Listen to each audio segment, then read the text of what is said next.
My name is Gracie. I'm 27 years old and I work both at home and in an office. My husband, Aaron, is the same age as me. He loves his mother a lot, but his mom, Eliza, tends to be quite mean to me. Even though our marriage has had its problems, we just celebrated our second anniversary and I'm proud of how I've managed to handle everything. Work has become my way of relaxing. Because of this, I've been getting promoted frequently, which is rare for women. Right now, I'm on a business trip traveling around Europe for meetings. I'm currently in an important meeting. During the meeting, my phone, which was on silent, started vibrating. I thought it might be an emergency because I had 2 missed calls. When I checked my phone, I saw that the calls were from my mother-in-law, Eliza. What's going on? I thought, worried that something might be wrong. I quickly decided to call back. Just as I was about to leave my desk, Eliza called again. "Hello, Gracie. Where are you?" she asked, sounding annoyed. I picked up the call and wasn't happy with the tone of her voice. Maybe I shouldn't have answered this, I muttered. "Hi, Eliza. How are you? Is there something urgent?" "Why aren't you answering me? I asked where you are," she said, sounding impatient. Even though her attitude annoyed me, I was in the middle of an important meeting and didn't want to argue. So I said softly, "Sorry, didn't Aaron tell you? I'm in a meeting on a business trip. Can I call you back when I'm done?" Of course, Aaron told me. "What are you doing, leaving your house and husband alone? Come back home right now," Eliza demanded, with her usual sudden and unreasonable request. "I'm sorry, Eliza, but I'm in an important meeting and I can't just." I started to explain, but she cut me off. "You're so bossy, even though you're just Aaron's wife. I don't care about your excuses. Just come home right now. Today is very important. Do you understand?" "What? Today is important?" I asked, surprised. Eliza finally admitted, "We're celebrating my 60th birthday today." She said this in a smug tone. I remembered her birthday was supposed to be at the end of the month. I was surprised to hear it was today, especially since I was on a business trip. My husband and I had already planned a special dinner for her birthday at a nice restaurant. I was fed up with Eliza trying to boss me around again. It seemed like she was getting worse every year, especially when she knew I was busy with important work. I told her, "As I've mentioned, I'm on a business trip, so I can't come home." "Oh, that's funny," she said. "I called Aaron earlier, and he said he'd take a day off for me. All the relatives will be there. But you, Gracie, always working. You're so cold. How do you feel about your husband's family?" I knew if I listened to her much longer, her sarcasm would just continue. Since I was still in a meeting, I couldn't stay on the phone with her. So I said, "I'm sorry, but no matter what you say, I can't make it to your 60th birthday celebration." Eliza's tone changed abruptly. She took a deep breath and said, "Fine then, I won't consider you family. Don't come back home. It's a divorce. Aaron deserves better." Her harsh words hit me hard. I was both angry and upset, but I didn't want to argue with her on the phone. I said, "All right, I'll talk to you when I get home. I'm sorry, but I have to go." Eliza snapped, "What's with that attitude? I told you not to come back. I'll talk to Aaron myself." Then she hung up. I was exhausted from dealing with my mother-in-law. I returned to the meeting with a deep sigh.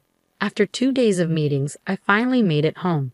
On the way back, I was so angry and frustrated with my mother-in-law that I barely remembered how I got home. When I opened the front door and called out, I heard my husband's tired voice say, "Welcome back." I took off my heels and went straight to the living room, leaving my luggage at the door. There, I saw a stack of cardboard boxes and my husband, Aaron, sweating as he taped them up. "What's with all the boxes?" I asked. Aaron told me the boxes were packed with my things. He explained that Eliza had indeed celebrated her 60th birthday on the day she called me, without me. She told everyone that I had neglected her birthday and was rude on the phone. Eliza even told the relatives she wanted me to be divorced and sent back to my parents' house because I wasn't good enough for her son.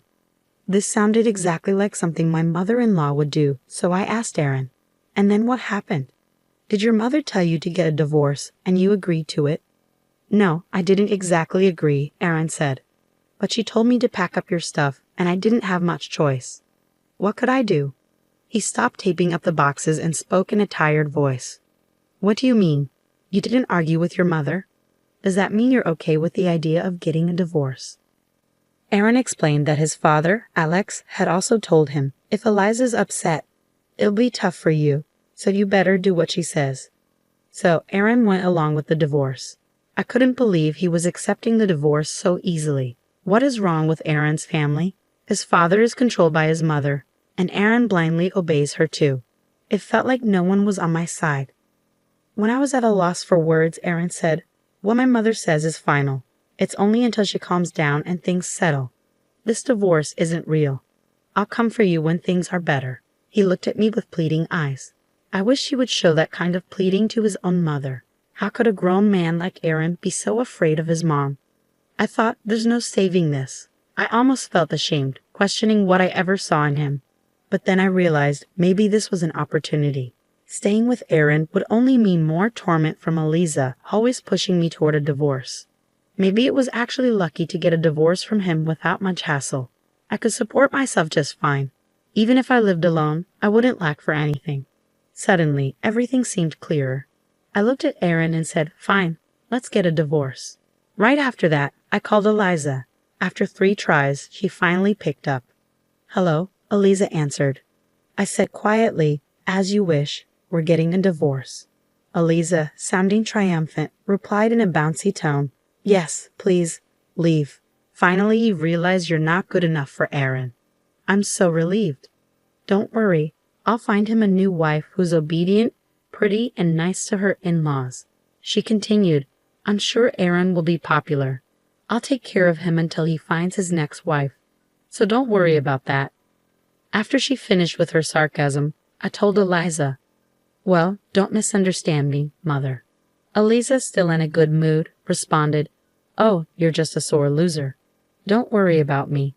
Oh, and Gracie," she added, "I got the divorce papers from the city office and gave them to Aaron. Don't forget to sign them." Then, without another word, she hung up. Aaron, who had been listening to my conversation with Eliza, looked relieved. I thought, is Aaron really that clueless? I asked him, "By the way, does your mother know you're a full-time house husband?" He replied, "How could I tell her that? My mother is obsessed with the idea that I'm a high-ranking employee at a big company." He said this with a firm tone. "Oh, right," I said. "Now that I think about it, you've never been honest with Eliza. You always wear a worn-out sweatshirt at home, but you change into a suit whenever you go out to see her. You also pretend not to be home when she calls, making her think you're at work." Eliza had boasted at her 60th birthday party that Aaron was such a devoted son he took time off just to attend her celebration. She also mentioned that with his status, he could easily find a more obedient and attractive wife than me. I'm sure the truth will come out once we're divorced. But Eliza, who believes her son is perfect, would never expect that Aaron had actually quit his job at the major company. Aaron had actually quit his job about a year ago. What Eliza saw as her elite son, a symbol of high status, was now just an unemployed full-time house husband. Aaron lost his job after a major mistake led to a written apology, a demotion, and a pay cut. He probably didn't tell his mother about this. Aaron must have been deeply shocked by his fall from the elite path. Since Eliza had always pampered and spoiled him, he became quite fragile and sensitive. Just the thought of going back to the office to deal with the consequences of his mistake made him feel anxious and sick. He couldn't even leave the house, let alone go to work. Initially, Aaron tried to report his absences and apply for paid leave, but eventually he stopped even calling in. As his unauthorized absences piled up, he got fired. Now, he seems to have no plans to look for another job and is heavily relying on my income. Aaron hasn't told Eliza about this because he knows she would be furious and upset. I was a bit disappointed I wouldn't get to see Eliza's reaction when she discovered Aaron's situation after I left. I imagined she'd be shocked, maybe even have a stroke, but that was no longer my concern. Aaron handed me the divorce papers and said, "This is just a cover to convince my mother, okay." I quickly submitted the papers and signed a lease for a new apartment, moving in as soon as possible. A month later, I got a call from Eliza, even though I thought I cut ties with her for good. Curious about what she wanted, I answered, "What do you want now? Aren't you happy to be rid of me?" I said with a hint of sarcasm. Eliza replied, "You're still the same. Just listen to me." She continued in her usual tone, talking about Aaron. After I left, Eliza had visited Aaron's apartment several times to help with chores. Each time she found him just lounging around in his room with no sign of him going to work.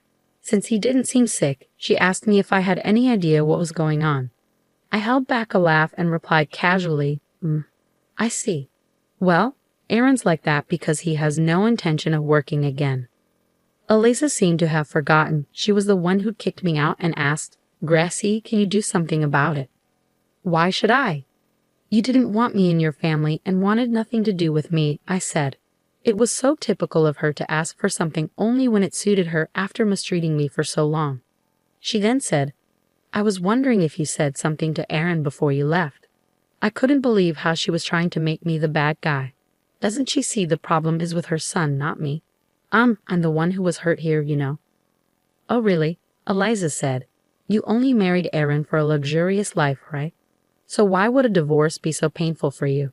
She looked at me as if I'd married Aaron just for his money. Are you kidding me? I was the one supporting Aaron financially during our marriage. I was the one providing for him. In reality, I couldn't afford to live extravagantly because of Aaron. I was fine with the divorce, but should I consider asking for alimony? Eliza couldn't believe what I said. How dare you make up something like that? Gracie, you just forgot to ask for alimony, didn't you? Aaron has a higher income and position than you. Don't be so unreasonable. If you want money, Aaron can pay whatever you want. After all, Aaron is a high-level employee at a major company. Eliza's argument was as outrageous as ever. Maybe Aaron hadn't told her the truth yet. I didn't want to seem like I was just tattling, but I saw an opportunity to get back at her. So I told her, your proud son is actually a full-time house husband. He quit his job a long time ago. What? You're lying, Eliza shouted, unable to accept what I said. Her voice was so loud I thought it might damage my eardrums. I held the phone away from my ear and said, Why don't you check with the company? You'll find out who's telling the truth. Eliza went silent for a moment. Then she said, Well, what if that's true? How are we going to manage? I can't support my son on just my pension, and no one will want to marry him if he's unemployed. What are we going to do? Her voice had clearly softened, and I couldn't help but grin. What shall we do? I asked. Eliza was silent for a moment, then mumbled something with someone beside her. Finally, she said, Hey Gracie, will you please come back home? I was puzzled by her sudden change of tone, but replied firmly, No, we're already divorced. I wouldn't come back to your family if heaven and earth turned upside down. Then I heard commotion in the background. Someone was shouting. It sounded like Aaron. I told you I'd come for you when things settled down. Aaron's voice rang out. Eliza responded, Yes, yes. You could remarry my son if you wanted. What are you talking about? I asked. No way. I wouldn't do it for the world. Don't joke about this. Thanks, but seriously, no.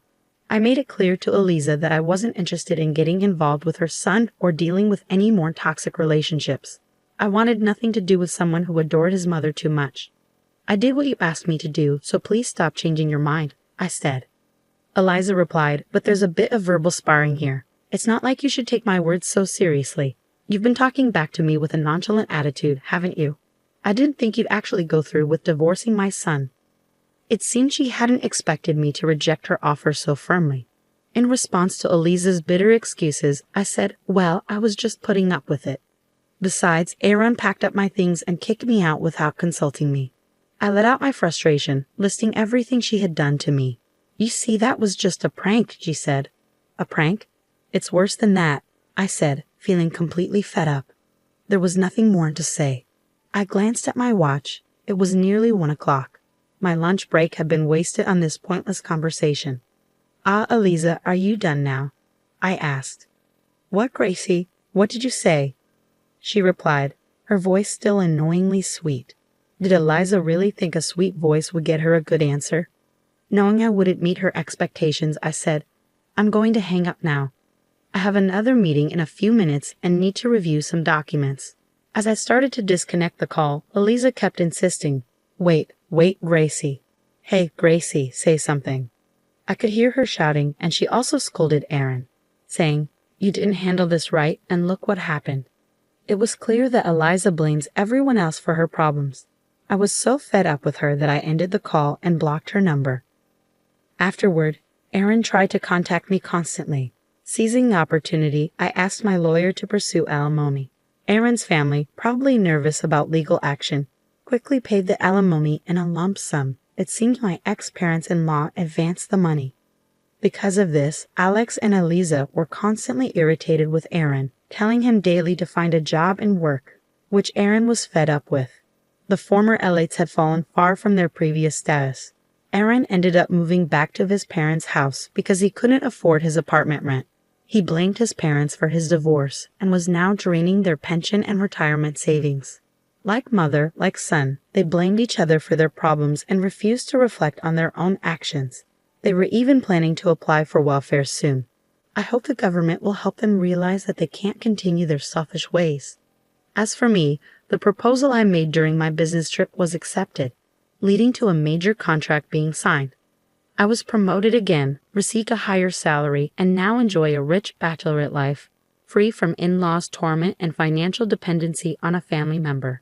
If I ever consider marriage again, I'll definitely do a thorough background check to avoid any mama's boys or crazy in-laws.